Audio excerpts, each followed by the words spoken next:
Okay, time for another edition of the Penn State Blitz and the Penn State Blitz podcast. I'm Bob Flounders, joined by Greg Pickle. And happy Kentucky Derby week to everyone.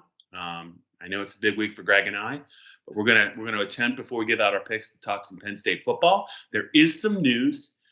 Looks like he couldn't help himself. Donald Trump has gotten into the middle of the Big Ten decision to postpone football in 2020. We'll get to that. And also the Big Ten, official Big Ten vote was revealed as far as to postpone. We'll talk about what we think about that.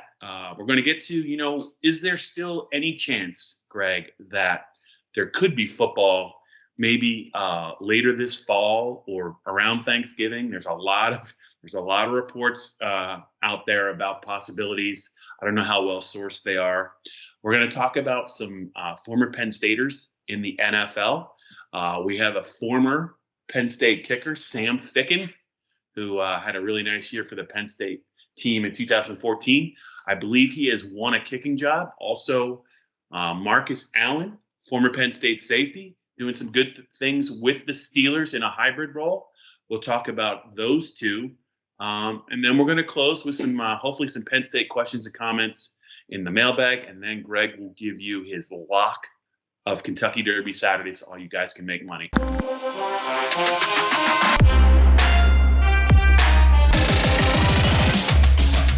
So let's get started, Greg, but we got to start with, I guess it's not that surprising as we get closer to the election that Donald Trump has kind of weighed in on the Big Ten decision to postpone football. It would appear earlier this week he had a conversation via phone with Kevin Warren, the Big Ten commissioner. Judging from Donald Trump's tweet, Greg, he feels like it went really well. What did you think of the tweet, and what do you think maybe of any potential impact Donald Trump would have on maybe restarting the Big Ten season? Yeah, I guess my first reaction, I think it was you who alerted me to it. My first reaction was, what? Why? And then the more you thought about it and the states that are represented in the Big Ten ahead of the November election, it certainly made a lot of sense. It might be great to talk with Kevin Warren, but at the end of the day, and we can blame him a lot for the way this was communicated and everything, it was the presidents and chancellors who made this call. So it might be better served calling them. Now, if Donald Trump claims he can get access to the Big Ten, the testing resources, and Kevin Warren can confirm that and then actually get the testing resources, then maybe that would be something that could change the Big Ten presidents and chancellors' mind. But I don't think otherwise it's going to have a big impact on where this thing is going next. Again, if it really did come down to medical uncertainties, which is what we've heard leaked over and over and over again, then I just have a hard time seeing that changing soon enough, unless, again, this rapid test they've been talking about, this saliva test, if that is fast tracked. But there's a lot of people that need that test, and I just don't know if the Big Ten is going to be first in line, or any college athletics program for that matter. And then you have to wonder about the cost. Dan Patrick's been really keyed into this thing, and he was saying on his radio show Wednesday morning that more or less there might not be every Big Ten team that plays if there is a resumption this fall. And it really comes down to the haves and the have-nots. And the ones that can afford to do all of this stuff are probably going to push to play. And let's be honest, those are the ones that could maybe make the college football playoff. Whereas if you're a team that has no real chance to make the Big Ten title game or the college football playoff, and you already voted not to play, I have a hard time seeing what logic you would have to change your mind. Yeah. Just moving forward, Greg, do you think, number one, as we get closer to November, and if there's no real movement or response from the Big Ten, do you think Donald Trump is done tweeting about the Big Ten football season? And number two, how much pressure do you think will be put on the Big Ten? I guess we could throw the Pac-12 in there, but especially the Big Ten because of the election. If, the other three conferences kind of get off to a pretty decent start to their season, whether it's in late September or early October, do you feel like the screws are going to be tightened, I guess, is my question for you?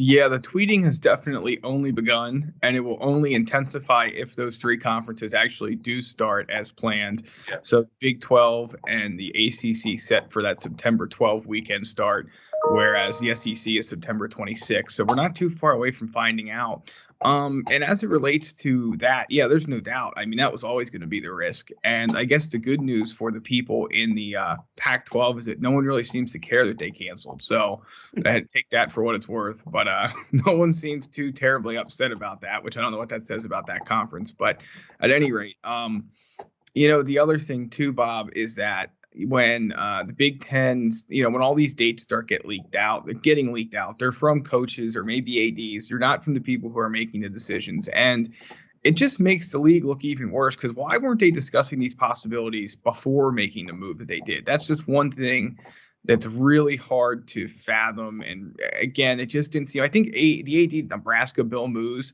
told one of the newspapers out there, probably the Journal Star, that there was miscommunication between the Council of Chancellors and Presidents and the athletic directors and the coaches, and that won't happen again. So I guess that tells you all you need to know.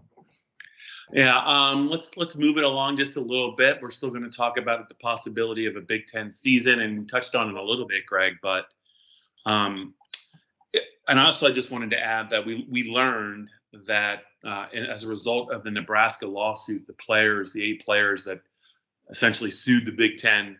I guess it was came out via source or via a Big Ten statement or via a brief that the actual vote to postpone the season, not delay it, was 11-3, and I'm sure it was Nebraska, Iowa, and Ohio State were the ones that wanted to delay it, not postpone it. Everyone else, including Penn State, voted for the postponement. I don't think it's a huge surprise who voted to delay and who voted to postpone. But in your mind, if Penn State and a couple other Big Ten teams, or say 80% of the Big Ten teams, wanted to start up, in mid to late October or even Thanksgiving, like what would be the biggest obstacles you think in your mind? Yeah, well, I think number one, the way the word postponement is going to be referred to moving forward is going to be fascinating because keep in mind, as long as the Big Ten starts one day after they were scheduled to start, all the presidents and chancellors can say, well, we did postpone the season one day. So just watch how that starts to get thrown around because everyone's going to want to start saving face at that point. To me, Bob, as far as I know, Penn State was not the only school that let guys go home. And James Franklin even mentioned this when he said that he went down to Florida to be with his family down there after the news came out. And if those guys were all doing remote classes, which is a possibility, I mean, there's no guarantee that they came back. Now, I'm sure that most, if not all of them, did because of the 12 hours a week that they're allowed to spend with the coaches and stuff. But to me, I guess the question would be, when you have to start the quarantining thing at some point again and the testing thing at some point again. So that's going to have to restart it. I know it's continuing. In fact, by the time this podcast is out, there will be probably another update from Penn State in regards to its latest testing info. But, I think that, again, that's going to be a problem. Did they stop buying things, like testing supplies or whatever is needed because they didn't think they'd have a season? If they're still releasing testing info, I doubt that's the case, but maybe they don't have to test as many people as they did before. We don't really know. So I think that supply chain might be an issue. And again, restarting the whole quarantining process so that way you can start practice again, to me, would be the biggest obstacles. And when you talk about that Oct-10 date, I think you have to almost start that next week. It just seems like too quick of a turnaround. Yeah, I would agree. All right, we're about halfway home here on the Penn State Blitz and the Penn State Blitz podcast. Bob Flounders and Greg Pickle talking. Greg, before we move to some former Penn Staters in the NFL, I think you have to get the viewers and the listeners up to speed about this podcast and this Blitz and how we can make it better and how they can subscribe so we can get over 2 million subscribers. I know we're close. But what can they do, and how can they listen to this, and how can they see it? Yeah, so let me get you up to speed. That's my email alerts going off, not yours. So I'm trying. I thought it was mine. Nope, it's me. I could tell you were looking every time it dinged, so I just figured I'd let you know. So if you couldn't see Bob's face if you're listening to the Penn State Blitz podcast, but you can always find that at Apple, Google, Spotify, wherever you get your audio each week. Bob, we did get some feedback this week. Somebody would like the date added to the podcast title. So our guy Mark Pines and Joe Hermit, they're going to take care of that. So Okay. you can always leave us feedback about whatever you want to hear us talk about or whatever is bothering you, and we'll try and fix it the best we can. And then, of course, the Penn Live Penn State Blitz video is always available at youtube.com/allpennstate, and you can subscribe there and leave comments there as well. Okay, so let's continue on. Penn State Blitz podcast. We're rolling on. Let's talk about the NFL season is a couple weeks away. That is one thing we are fairly sure of. There's a nice little representation of Penn Staters in the NFL. There's some popular former players led by probably Saquon Barkley, Chris Godwin, Sean Lee. There's a very good representation. But let's talk about some players that maybe not as well known maybe to every Penn State fan, but I think some diehards know these players pretty well, and it looks like they're both making moves to try and either increase their value to their current teams, or they just won jobs outright. Let's start with Marcus Allen. He was a safety at Penn State. Actually played for 4 years, played very well, big safety, very productive, especially against the run. He eventually was taken in the 2018 draft. He was one of two safeties taken in the 2018 draft. I think he went in the 5th round. I think Troy Apke went to the Redskins in the 4th round. But Marcus Allen, the first 2 years in the league, it was kind of a learning experience for him. Didn't do a lot. I think they liked him, but they wanted to see if maybe he could become a little bit better player down the line. So they invested in him. And in year 3, you're hearing a lot of good things out of Steelers camp about Marcus Allen. I don't know if he can start because Steelers have a couple of really good safeties. But Marcus Allen, they're using him not only as a safety, a top safety reserve, but also as kind of a hybrid linebacker. So not better late than never, but it took him a little while. I'm glad that the Steelers were patient with Marcus Allen. Do you think this is only the start of something big for Marcus Allen and the Steelers? I do, because if you read into the comments, they have him doing the thing that he loves to do and that he probably did best at Penn State. That's come into the box and hit people. And they put him in that role now. And so if he's going to continue in that role, then obviously I think that this would only be the beginning for him, because they are now putting him in a position of strength for his skill set. So, I would have every reason to think that's going to be maybe the jumping off point for his NFL career. Yeah, and in this day and age in the NFL, you use a lot of 5 DB sets. They have a great center fielder and safety at Minkah Fitzpatrick. They have 2 really good corners. So I think there is a world where you see a lot of some Steelers 3 safety sets, and also injuries are another thing. He's a young player, great size, 6'1", 215. So good for him. I think he can help them on. I think he can also help them on special teams. So we'll see what Marcus can do in the Steel City in the fall. And let's talk about Sam Ficken, who's won the Jets job. I know he's a kicker, but he made some big kicks for Penn State in 2014, and it's nice to see him. He's another guy who's kind of hung around, and he's kind of tried to get better as a kicker. Obviously he wasn't drafted. He's been with a lot of teams. He's been cut a lot of times. He's been in a lot of camps. Now he's going to get to kick for the New York Jets. And will you be taking him on your fantasy team? I don't know if I'll be taking him on my fantasy team, but it is impressive how, if you think back to where he was at one point in his Penn State career, you would have never had said that he'd still be in the NFL in 2020, ever. And so just the resilience of that kid, I think, is what makes a lot of Penn State fans really appreciate him and root for him. And so it wasn't a great surprise to see a lot of outpouring on social media when the reports came out that they had cut the guy he was competing with, which handed him the job. Now, look, I mean, I think he made 70% of his kicks last year with the Jets, so it's not like he was untouchable. So I'm sure this won't be the last time he has to compete this year, but one step down and out of the way, Bob. So it was obviously good news to see that for a guy that I know a lot of Penn State fans really appreciate. Yeah, and real quick, since fantasy football drafts are ongoing, Greg, I know you're a big Philadelphia Eagles fan.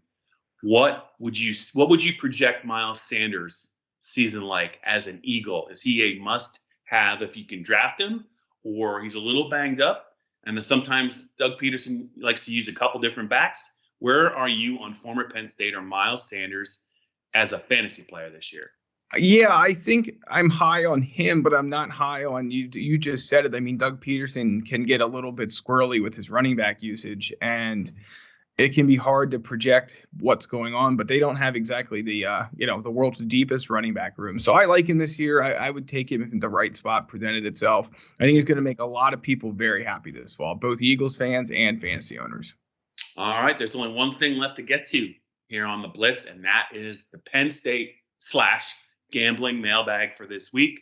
Greg, what are your Penn State questions and comments? Let's see if we can solve some problems. Yeah, all of the mailbag comments that came in related to the first three downs of the podcast. But let me run this little factoid by you. So, again, if you heard the email dinging alerts going off, Ira Lubert has won a mini casino license to put in Center County within 15 miles of Unionville. Bob, if there's a mini casino near Beaver Stadium, would you consider leaving a little early to stop in to play a little bit before kickoff? Greg, how early, if it's a noon kick, how early would our drive have to start from Harrisburg to get there a little early before we get to our pregame duties at Beaver Stadium? We'd be leaving Harrisburg at like 4:00 in the morning. Now, having said that, you'd probably be in because you would want to check out that casino. But Ira Lubert, former Penn State wrestler, very accomplished businessman, I believe in the Philadelphia area. I hope I have that right. Very big supporter of the Penn State wrestling program. And I think that's not the only, correct me if I'm wrong, Greg. I think he might have some interest in another casino closer to Philadelphia. I think it might be the one, is it Parks? Yeah, he was originally a part of Valley Forge, but no longer. So now he's back in the casino game. All right. Well, I will be curious to see if there's a casino near State College, and I can only imagine what that might look like once the coronavirus pandemic has quieted down and hopefully, people are allowed to roam as they please after a Penn State game, a noon kick on a Saturday. What a casino might look like at like 8:00 at night anywhere near Beaver Stadium. Yeah, it would be pretty fascinating to see. One Penn State question before we get to the Derby. Yeah. There's Dan Patrick, the radio host, said today that he's been told by the same person who told him first, as far as I can recall, that the Big Ten and Pac-12 would cancel that. Starting October 10 is the cutoff date to be a participant in this year's college football playoff. Are you buying or selling that that's the case? That they would have to start by October 10th, or that they could start by October 10th? That they could start by October 10th. I think they could do it, but the turnaround would have to be pretty quick. I just think, though, that if it's a quick turnaround, that's not really something the Big Ten. They seem to be very methodical. It doesn't seem like they're really built to do that, especially at the presidential level or with the Big Ten commissioner. That I don't think they can afford to rush everything after they waited 5 months to postpone the season like about 3 weeks early. I do buy, though, that if you want to play in the fall and you want to be part of the playoff, I think that part probably is true. It would have to be by October 10th. I just think that's a very, very narrow window, and I don't know that the Big Ten is equipped to move that quickly. They certainly have not moved that quickly since March. So I'm gonna have to say yes if you want to be in the playoff, but I don't think the Big Ten can do it. All right, let's finish it up with this. I like price shopping. I'm not going to find one this weekend. It's 'tis the law for me in the Kentucky Derby, Bob, the first Saturday in September. That feels so strange to say. Where are you coming down on the Derby this year? So you're gonna bet a horse that's 2 to 5. What kind of? I was gonna bet him. I'm just saying that he's the winner. Yeah. I know you're not gonna pass on the Derby, so I know you're gonna be trying to sniff out a couple of bombs. I'll say this: the horse that I've liked all along was Honor AP. I find it fascinating that the top 3 betting choices are going to be the 3 outside horses, 16, 17, and 18, Honor AP, Tis the Law, and Authentic. I think Honor AP, his start two races back is good enough to give Tis the Law all he wants. He's a talented horse. He's bred for the distance. He's working out good. He's got a very good trainer. I think his last race was a prep. I think if you can get him at 6 or 7 to 1, at the very least, it's a cold exacta probably for me. Honor AP and Tis the Law. But I'm going to give out for our viewers and our listeners 2 horses just to watch. One of them is not so obvious. That's Authentic. But the way that Bob Baffert has been training him. I would not be surprised. Everyone's kind of written Bob Baffert off after Charlatan and Nadal got hurt. I think he's a little overlooked going into the Derby. A lot of people don't think Authentic can get the distance, but I wouldn't be surprised if the pace of this race is a little slower than people realize. And if this horse gets out and gets on the lead and he can slow it down just a little bit, he might be a little bit tough to catch. I think he's a shot at a piece, Greg. One other horse, it's my price play of the Derby. I'd like him to hit the board in the top 4. Attachment rate. I think you could get 50 or 60 to 1 on him. I think he's better than that. I'm going to be using combinations of those 4 horses, but I like Honor AP the best. All right. Well, if Bob's not here next week, folks, you know that he won and has left us. So you'll have to check back in next week to see what happens.